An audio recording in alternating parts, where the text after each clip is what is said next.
Por que será que as crianças choram?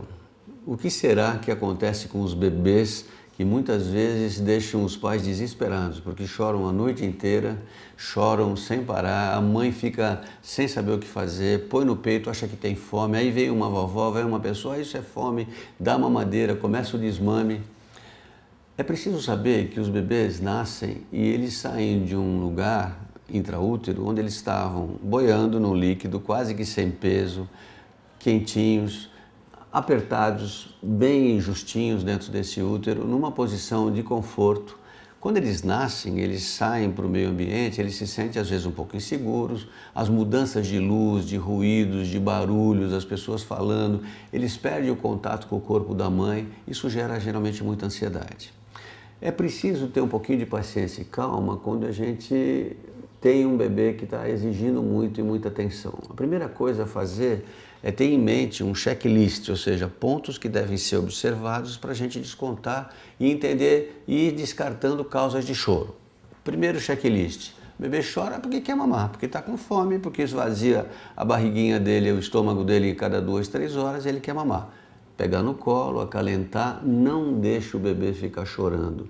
Não aceite aqueles comentários de antigamente, de que bebê chora, deve que aprender a chorar, tem que ficar lá, que ele manipula a mãe.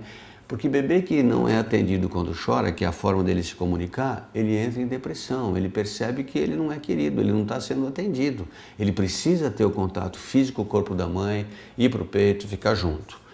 Geralmente, só o fato de ir no seio e ele mamar um pouquinho, ele se acalma. E algumas mães até dizem, doutor, eu ponho ele no colo e ele para de chorar. Quando eu tiro e ponho na cama, ele começa a chorar de novo. Porque ele quer esse contato. É porque ele ainda está numa fase de desprendimento progressivo da figura e do corpo da mãe. Mas se ele mama e assim mesmo o choro não para, e aqueles choros agudos, o segundo checklist, está sujo, a fralda está molhada, a fralda está suja, ele fez cocô, fez xixi, troque a fralda. Não resolveu o problema? Será que a roupa está muito apertada, tem muita roupa, está muito quente, ele está num lugar muito abafado? Troque a roupinha dele, dê um banho se necessário. Geralmente o banho líquido ajuda, a criança se sente bem no meio líquido, na água morna. Ao contrário, será que ele está com frio e que ele está num lugar muito frio, ele precisa de um pouco mais de agasalho? Agasalhe um pouco, põe ele junto. Algumas pessoas sugerem, em alguns casos, quando a criança se sente insegura, enrolar a criança, colocar ela bem perto do peito. E uma coisa muito interessante, são os ruídos externos. Quando a criança estava intraútero, ela sentia o corpo da mãe, ela ouvia a passagem do sangue na horta, ela ouvia a frequência cardíaca, ela ouvia o intestino da mãe. É por isso que algumas crianças se tranquilizam quando elas ouvem um ruído. Tem gente que acostuma ligar a máquina de lavar lá na cozinha para fazer um barulhinho e o nenê ouve esse barulhinho e dorme. Ou então liga a televisão e deixa ela com a estática só. Esse barulho de estática parece que algumas crianças gostam. Gente que acha que o bebê dorme quando ouve o barulho de automóvel. Então aquele pai coitado que bota a mãe sentada no banco de trás e sai rodando para ele adormecer. A gente não vai recomendar isso, senão você vai ficar fazendo isso a noite inteira com todos os perigos aí inerentes. Mas esse checklist é fundamental. Quando você excluiu tudo isso, fome, fralda, calor, frio, lugar apertado, ruído em excesso, silêncio demais, e você continua com o bebê chorando muito, você tem que partir para os diagnósticos das coisas médicas. Esse bebê tem uma dor, ele tem uma infecção urinária, ele tem um probleminha que ele precisa ser visto pelo médico, ele tem que ser examinado.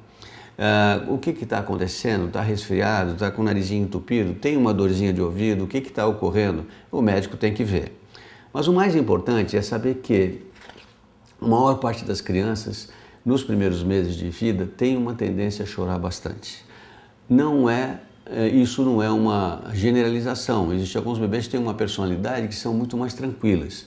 A primeira regra de ouro é calma, tranquilidade, paz. Põe o bebê deitado no peito da mãe ou do pai, deixa a mãe relaxar, ele quer contato físico. Na grande maioria das vezes, se você mantiver a calma e se você fizer esse contato físico, você resolve 90% dos choros do bebê.